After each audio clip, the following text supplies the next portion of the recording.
पाकिस्तान के नापाक इरादों पर मिली ऐतिहासिक विजय की 26वीं वर्षगांठ को समर्पित इस पावन अवसर पर सम्मिलित होकर मैं स्वयं को अत्यंत गर्वित और भावुक महसूस कर रहा हूं। हमें श्रद्धापूर्वक नमन करते हैं उन बहादुर नायकों को जिन्होंने मृत्यु को गले लगाया ताकि हम गरिमा के साथ चैन की जिंदगी जी सकें।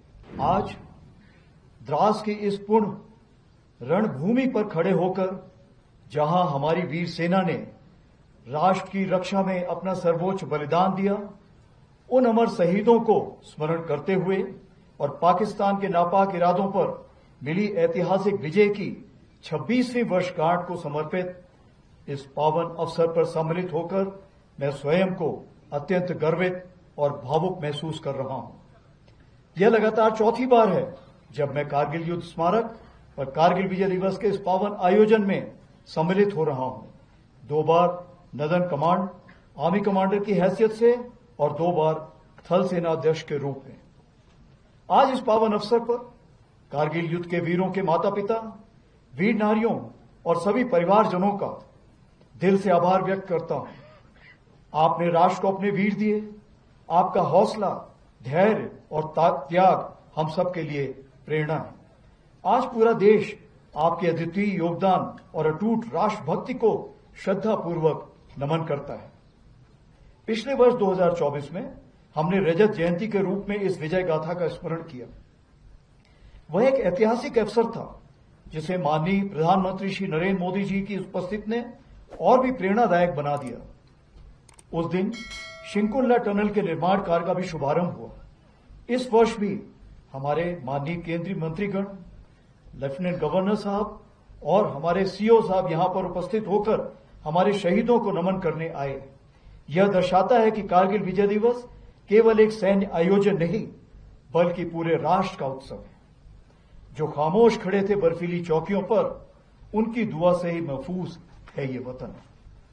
आज हम तोलोलिंग, टाइगर हिल और पॉइंट 4875 की ऊंचाइयों के नीचे खड़े हैं और हम केवल उस युद्ध को याद नहीं कर रहे हैं, हम उस भावना का स्मरण कर रहे हैं जो उन रणबांकुरों ने दिखाई थी। हमें याद है वह दृढ़ संकल्प जो उनकी आंखों में था, वह अदम्य साहस जिससे उन्होंने हर कठिनाई को मात दी। हमें स्मरण है वह नारा, वह चेतावनी, वह प्रण जो हर योद्धा के मुख से निकला। हमें श्रद्धापूर्वक नमन करते हैं उन बहादुर नायकों को जिन्होंने मृत्यु को गले लगाया ताकि हम गरिमा के साथ चैन की जिंदगी जी सके। साल 1999 में भारतीय सेना ने ऑपरेशन विजय के अंतर्गत कारगिल की ऊंचाइयों पर एक अद्वितीय विजय प्राप्त की थी। उस युद्ध में भारतीय सेना ने ऊंची पहाड़ियों पर बैठे पाकिस्तान सैनिकों और घुसपैठियों को खदेड़कर हमारी सीमा से बाहर कर दिया था और तिरंगे को इन बर्फीली चोटियों पर फहराया था। यह वह क्षण था जब भारत ने स्पष्ट कर दिया कि उसकी सीमाओं के भीतर किसी भी नापाक इरादे को सफलता नहीं मिलेगी। भारत की एकता और अखंडता पर कोई आंच नहीं आने दी जाएगी। इसी परंपरा को आगे बढ़ाते हुए ऑपरेशन सिंदूर के दौरान भी भारतीय सेना ने उसी अदम्य साहस और दृढ़ संकल्प के साथ पाकिस्तान समर्थित टेररिस्ट इंफ्रास्ट्रक्चर को निशाना बनाया और पाकिस्तान की अन्य आक्रामक कार्रवाइयों को प्रभावशाली ढंग से विफल करते हुए एक निर्णायक जीत हासिल की। हमने शांति को अवसर दिया, पर उसने कायरता की कार्रवाई की और उसका उत्तर केवल हमने पराक्रम से दिया। ऑपरेशन सिंदूर हमारा संकल्प, संदेश भी और उत्तर भी। पहलगाम में हुई कायरतापूर्ण आतंकी हमला पूरे देश के लिए गहरी चोट था, लेकिन इस बार भारत ने सिर्फ शोक नहीं जताया बल्कि ठान लिया कि अब जवाब निर्णायक होगा। देशवासियों का अटूट विश्वास और सरकार द्वारा दी गई रणनीतिक स्वतंत्रता से भारतीय सेना ने एक सुनियोजित, सटीक और निर्णायक जवाब दिया। भारतीय सेना ने 6 और 7 मई की रात को पाकिस्तान और पाकिस्तान ऑक्यूपाइड जम्मू एंड कश्मीर में 9 हाई वैल्यू आतंकवादी ठिकानों को निशाना बनाया, बिना किसी मासूम नागरिक को हानि पहुंचाए हुए। यह केवल जवाब नहीं था, यह स्पष्ट संदेश था कि आतंकवाद को सहारा देने वाले अब नहीं बचेंगे। 7 से 9 मई को पाकिस्तान द्वारा की गई सैन्य कार्रवाई पर भारतीय सेना ने नपातुला और सटीक जवाब दिया। हमारी आर्मी एयर डिफेंस एक अजय दीवार बनकर सामने खड़ी रही, जिसे कोई ड्रोन या मिसाइल भेद नहीं सका। यह सब होल ऑफ नेशन अप्रोच के अंतर हुआ, जहां थल सेना, वायुसेना, नौसेना और अन्य सरकारी और प्राइवेट डिपार्टमेंट्स सब एक साथ मिलकर खड़े हुए, जिसमें एनजीओ भी शामिल थे। जो भी शक्तियां भारत की संप्रभुता, अखंडता या जनता को क्षति पहुंचाने की योजना बना रही हैं, उन्हें करारा जवाब दिया जाएगा और आगे भी दिया जाएगा। यही भारत देश का न्यू नॉर्मल है। आज की भारतीय सेना न केवल वर्तमान चुनौतियों का सफलतापूर्वक सामना कर रही, बल्कि हम नित्य प्रतिदिन एक परिवर्तनशील, आधुनिक और भविष्य उन्मुख शक्ति के रूप में तेजी से अग्रसर हो रहे हैं। इसके अंतर्गत रुद्र के रूप में नई ऑल आर्म्स ब्रिगेड का गठन किया जा रहा है, जिसका सैंक्शन मैंने कल ही दिया है, जिसमें infantry, mechanised infantry, armoured units, artillery, special forces, unmanned aerial system जैसे फाइटिंग कंपोनेंट्स को एक साथ रखा जाएगा और विशेष रूप से तैयार किया जाएगा, जिसमें शामिल लॉजिस्टिक सपोर्ट और कॉम्बैट सपोर्ट होंगे। इसी क्रम में भैरव लाइट कमांडो बटालियन के रूप में एजाइल और घातक स्पेशल फोर्सेस का गठन किया गया है, जो सीमाओं पर शत्रु को चौंकाने के लिए हमेशा तैयार है। हर इन्फेंट्री बटालियन में ड्रोन प्लेटून का गठन किया गया है। वहीं आर्टिलरी में शक्तिमान रेजिमेंट बनाई गई है, जो ड्रोन और काउंटर ड्रोन इक्विपमेंट और लॉयटर म्यूनिशन के साथ लैस होगी। हर रेजिमेंट में एक दिव्यास्त्र बैटरी भी बनाई गई है, जो कंपोजिट बैटरी होगी और इन्हीं सामानों से लैस होगी। इन चीजों के मद्देनजर हमारी मारक क्षमता अब आने वाले दिनों में कई गुना बढ़ जाएगी। उसी प्रकार से आर्मी एयर डिफेंस को स्वदेशी मिसाइल सिस्टम से इक्विप किया जा रहा है। हम पूरी तरह से तैयार हैं कि भारत की 100वीं स्वतंत्रता वर्षगांठ तक, यानी विकसित भारत का सपना साकार करें।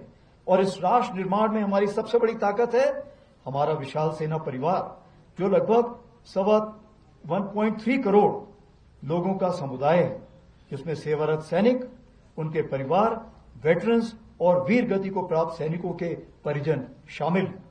लद्दाख इसका उदाहरण है, जहां हजारों सैनिक तैनात हैं, अनेक वेटरन्स यहां रहते हैं। सेना केवल रक्षा नहीं कर रही, बल्कि सीमावर्ती क्षेत्रों में राष्ट्र निर्माण में भी अग्रणी भूमिका निभा रही है। लद्दाख में ही कई डुअल यूज इंफ्रास्ट्रक्चर के तहत सड़कें, पुल और नेटवर्क तैयार किए जा रहे हैं, जो सेना और स्थायी नागरिक दोनों के लिए बेसिक सुविधाएं मुहैया कराएंगे।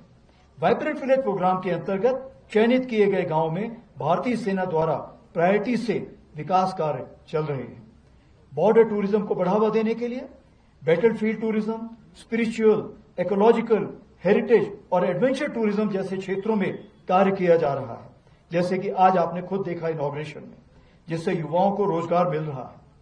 सेना स्थानीय युवकों के लिए टूर गाइड, माउंटेनरिंग और एडवेंचर स्पोर्ट्स में ट्रेनिंग देकर आत्मनिर्भर बना रही है। स्मार्ट बॉर्डर्स पहल के तहत लद्दाख और अन्य दूर स्थित इलाकों में मोबाइल नेटवर्क पहुंचाने के लिए सेना के कम्युनिकेशन टॉवर्स का उपयोग हो रहा है।